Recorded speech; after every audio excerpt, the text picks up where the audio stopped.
This is Leisha Holmes of Key Recruitment, and I'm thrilled today to be joined by someone who I know on a very personal level and will be a new face to our and voice to our audience. This is Abbie Lindsay, who is the principal of the A-Team Dance Academy. Welcome to our studio today, Abbie. How are you? Hi, good, thank you.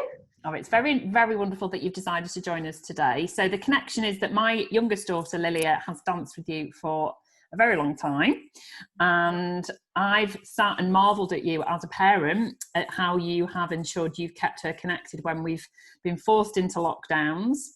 And I think that given our audience is made up of obviously a community of recruiters who are now having to work from home remotely a lot of the time, I think that it's incredible how you've kept those children engaged. So that's why I've invited you on today. And also, if anyone's got any children in the Lancashire area who are looking to become superb dancers, then definitely connect to Abbie anyway, because it's a wonderful dance school. So for those who aren't familiar yet, just tell us a little bit about the academy, tell us about your dance school and basically how it was pre-COVID and then what's happened since March this year. Yeah, we have been, well, I say established. We started with just 3 competitive street teams in, I think it was the end of 2016, and we was within another dance school, and it got to the point where there became more teams, there became more classes, and we did create our own little, it's the A-Team, that they actually come up with the name as well because all the teams began with A, and we used to go out to competitions and they used to call themselves AAA. So when we had to do a performance together for the first time, that's how we came up with the A-Team. And we might, in the end, we became really busy, and there was more people wanting to join the team, but because we was within another dance school, it was kind of limiting what we could do within their time. Yeah, as well. So of course. in 2018, it was only 2018, the end of, where I decided to take the plunge and go it alone. And the plan was to find a nice studio, and it's not as easy as you think. So we were just in a little conservative club, and we was there for so long. It felt like so long, and we did find a studio 2019, and we didn't move in until August 2019. But it was a big difference. When we was training in Baxenden Con Club, it was so small, and the kids would tell you, Lilia will probably tell you, we were so limited for space. But it gave us the opportunity to create our own timetable and put new styles in there, which I could never do before. So it did take off really, really quickly, and I didn't think it would. So then we did come to the new studio, 2019, and we started with a bang. I remember we did 2 workshops in a day, and I remember the first day there, it was really surreal. But it was ace, and it just took off really, really quickly.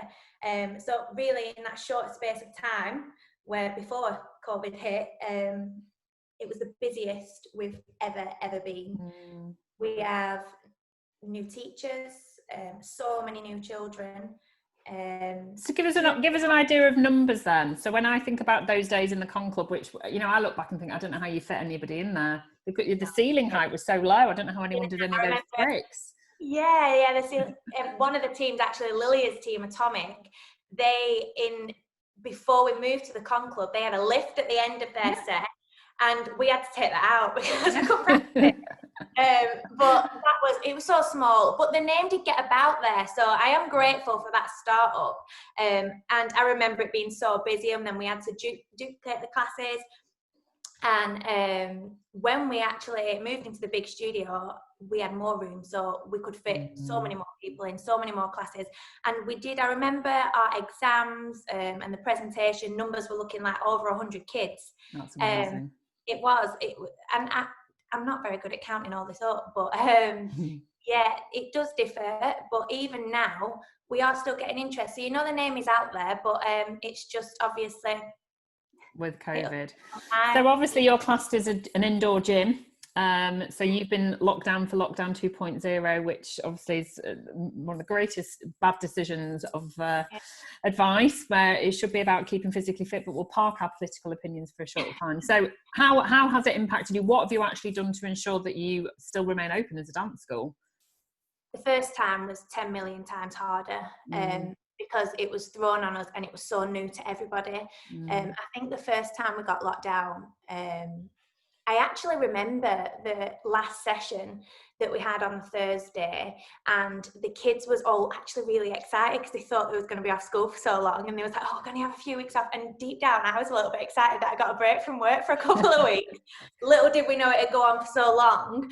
And it just hit us like a ton of bricks.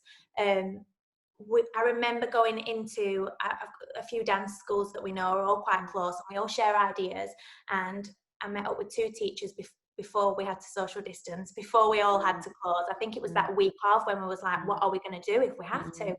And I remember us just sat having this conversation, just kind of like really lighthearted, just like, do we know how to work Zoom? I have never used Zoom before having to teach a class on Zoom. So it was really new to me, and I'm terrible with technology.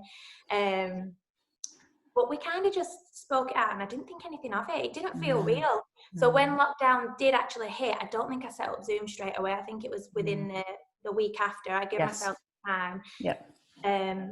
And I didn't trust it, because technology for me is just a no-go. And I even remember with the competitive teams, I thought, how am I going to do this? Because we're so used to transitions, formations, everybody's standing in positions. Also, like break times, they communicate, they come for the social aspect as well.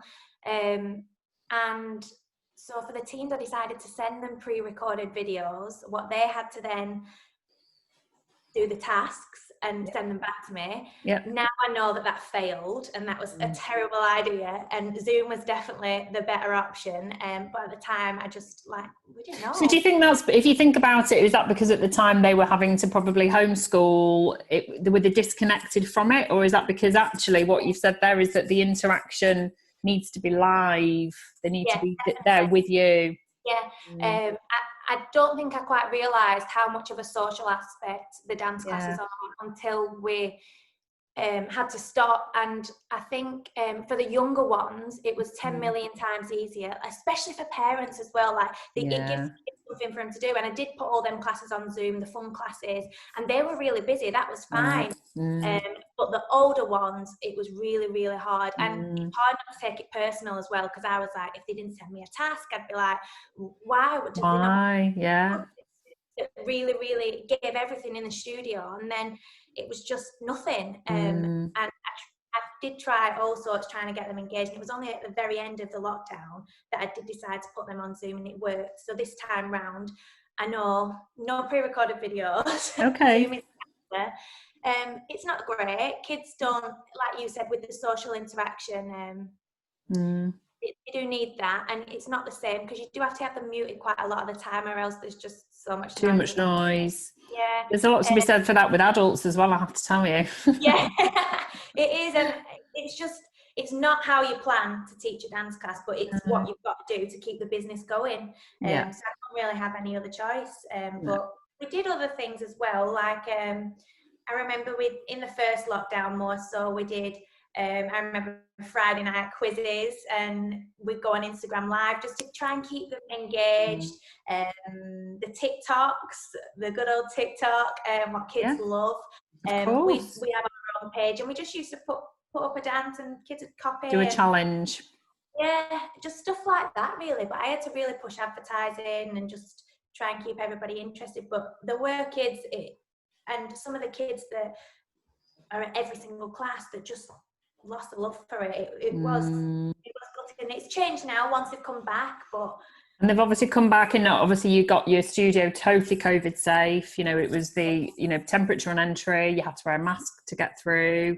I've seen that myself. Obviously Lily is a trainee dance teacher with you, which is obviously wonderful. She's loved doing that. And it's interesting because I'm obviously talking to you now, and obviously I've known you for a very long time, and as dance mum, but actually with recruitment hat on, everything that you're saying there is totally relevant to and actually very comparable to what's happened in recruitment. In that, if I think about during lockdown, where obviously all businesses had to, that first lockdown, we all had to work from home. And if I think about, if you were running a training session, people are going to be much more engaged if they're doing it interactively on Zoom rather than anything being pre-recorded. So I think there's so much to learn from that, and just thinking differently. You know, who knew TikTok would be? I know recruiters who are using TikTok, but I'm going to pick up on something else there that we haven't even sort of prepared to talk about, which was the collaboration. You went and spoke to other dance teachers. What's the best practice? We're competition effectively, but do you know what? We've all got our own businesses to look after, and I love that that's what you did. Yeah, there are a lot of dance schools that do see each other as competition, but there are the very close few and that have helped me out so much. Really good. Since going it alone as well, like I remember just being on the phone to Sanderson's in Nelson, one of my friends from there, and they give me so much advice. It's good really, because especially working on your own, like I know there's a few training teachers now, but there's nobody that can get inside your head and do what you do unless they do it themselves. Absolutely. So I have that support sometimes. I think that's been the bit for me. That's one of the best parts of 2020. That regardless of what your job is or what your sector is, if you found a way to collaborate and create a community or be part of a community, nothing would have prepared you for that, other than going through something like COVID. So I'm really pleased that you personally as a business owner have had that sort of level of support. So how have you stayed positive? How have you ensured that because you've got to give out, I watch you dance, and you know, that's been the great advantage of sort of this year, because obviously parents don't often get to see Abbie dance, and we get to see you dance, and you're amazing. But so what have you done to keep yourself motivated and positive and focused on the future? The first time round, it was really, really difficult, I'll be honest. I struggled. I've never worked from home before, and watching your live yesterday about how to work from home, there's so many things that you don't consider, and it's very easy to be negative. I think I tried to stay positive on all the updates and hoping like the next date would be us, we did get a few knockbacks, but I think just putting on that positive front as well for the kids and doing the fun things like the TikToks and the fun tasks, and I even offered like free one-to-ones every now and then for the kids that were struggling, because I knew how hard I was finding it. So there was some really young kids, some of the younger competitors that I really didn't want to lose the spark, and I just had to try and keep them positive as well. But we did some competitions, and it just makes it a little bit more fun. But this time round, I think I'm definitely more positive because I know what I'm going back to. The first time it was very much, will people want to come back? Is it going to be someone's priority because the parents have been off work for God knows how long and it's just a hobby? Whereas now I've realised parents want nothing more than to send the kids to a hobby because they've been doing nothing and driving them insane. Absolutely. I mean, and the fact it's a physical activity, physical exercise should be what we all prioritise, because it creates endorphins, it keeps us fit and healthy. It's been proven that COVID's more risky if you are overweight. So there's so many reasons that a physical activity, so that's really good to hear that. Yeah, it is. It's miles easier. It's obviously gutting, but it is miles easier this time around, hoping that it's still the same. And when you go back, that you have got people there, like we're still receiving lots of messages now for them to book them on for when we reopen. So it's just that positivity. Whereas I think the first time around, none of us knew what was going to happen. And it's all measures as well that we had to put in place. That was all worrying, and it was all a bit.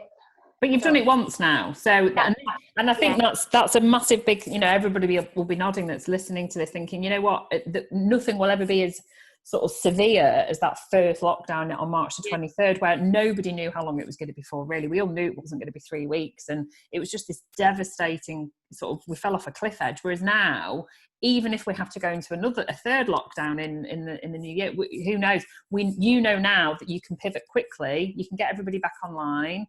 You've even managed to do an online competition with hip hop. We're waiting for the results. We're waiting to hear what's happened. To stay positive as well, especially when we're reopened, because even when we did, it was never the same. Like the kids have had to stand in boxes. Not literally in cardboard boxes, guys. No. Just follow Abbie's social. Boxes on the floor. Yeah, just cardboard boxes. No, they have had to stand in, so they're still missing that little bit of social interaction. And they was all so quiet when they came back at first, and they wouldn't speak. But that gives them something to look forward to, doing an online competition, and that's been like the best thing since returning, doing that. And they've had a couple of workshops. Again, limited numbers, and they have to stay in them marked spaces, but it just gives them a little bit of a push. And then we've got another one to look forward to after Christmas, which we've been told by Hip Hop. And I've tried to kind of tell the kids that on the Zoom classes, listen, we've got another one. So as soon as we come back after Christmas, some of the dances that I'm teaching them now on Zoom are for that. Yeah. So giving them that something to look forward to rather than I don't want to dance anymore because there's no fun in it, do you know? Yeah, I think actually it's ironic, and obviously I'm one of the parents that, you know, I've continued to pay, and, you know, you could say, well, it's not a priority spend, but actually I think it's the absolute opposite of that, because you realize how much this passion means, and you want to keep your child connected. And I think it could be the same with anything. And, you know, anyone that's watching this that's, you know, mindful that, you know, the gyms are shut at the minute, but actually that's what makes you who you are, then that's where your priority should be. And, you know, you've been very supportive to us as parents, but, you know, we will always support you back. So I think it's swings and roundabouts. Yeah, I think gyms especially, it's been a real hard hitter, hasn't it? Yeah. But we've even had adults that used to do fitness classes with us. Our hip step instructor, she put loads of things on throughout lockdown free of charge just to keep people going. Because like you said, I think fitness and just doing physical activity can really, really help. Absolutely. And I mean, on another level, I'm, you know, never thought I'd say this, given that some of the dance comps can take 12 hours, but I'm missing that terribly. It's funny how you realise you miss stuff like that. You miss paying £5 for a really bad coffee and I miss going to Blackpool. I really miss going to Blackpool. I really hope we get to go next year. So I really hope everything's back to normal soon, but it's the unknown, isn't it? So it's just trying to keep them things like the online stuff in there so that we can keep people interested for when they do return. Definitely. Well, you definitely have, and I have no doubt that not only will we've made people smile, and people hopefully will really think about what they're doing for their families and for themselves to make them, you know, their hobbies stand out for themselves. But actually, there's a lot that you've done that I think business owners can learn from as well. So thank you so much for joining us today, Abbie. It's been a delight, as I knew it would be. Thank you for having me. Welcome. Bye.